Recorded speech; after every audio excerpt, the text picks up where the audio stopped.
Ni Xiar Gartia naiz, arte ikaskuntzetatik beti ibili naiz gizartean parte hartzeko eta gizarteko erronkei erantzunak emateko proiektuak ideatzen eta garatzen.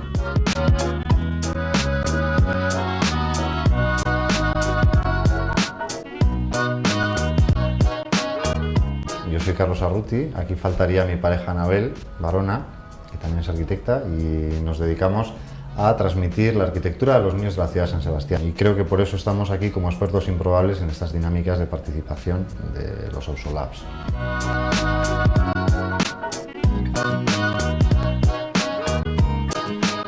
Prozesu hontan, bonberoetako beko solairuko kudeak eta definitzeko gaude Mauhausekoak eta ni bakoitza talde batekin lanean. Talde bakoitzan daude 10 bat hiritar, batzuk kolektibo desberdinetatik datoz, beste batzuk pertsonalki. Argi geneukana zen, nahi genula behintzat esploratu, ze aukera egon zitezken kudeaketa hori ez izateko gure aldetik bakarrik, bezik nolabait kogestionatua edo behintzat herritarrekin batera edo antolatutako zerbait.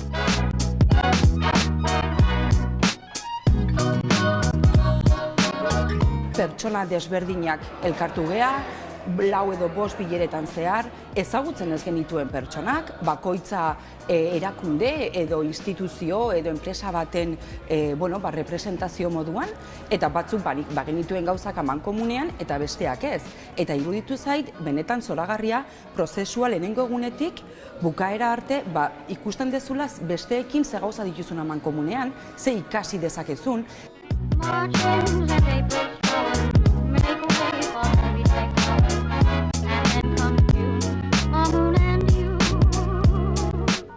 Nosotros trabajamos desde la arquitectura, entonces lo que pretendíamos era que el grupo tuviera un conocimiento fuerte de lo que era ese espacio. A nivel de metros, a nivel de usos, a nivel de casi hasta a nivel estructural, las posibilidades que tiene eso para hacer cualquier actividad. Eta bukaeran definitu genituen horrelako esaldi batzuk esanez. Bonberoen kudeaketaren bitxikerietako bat da.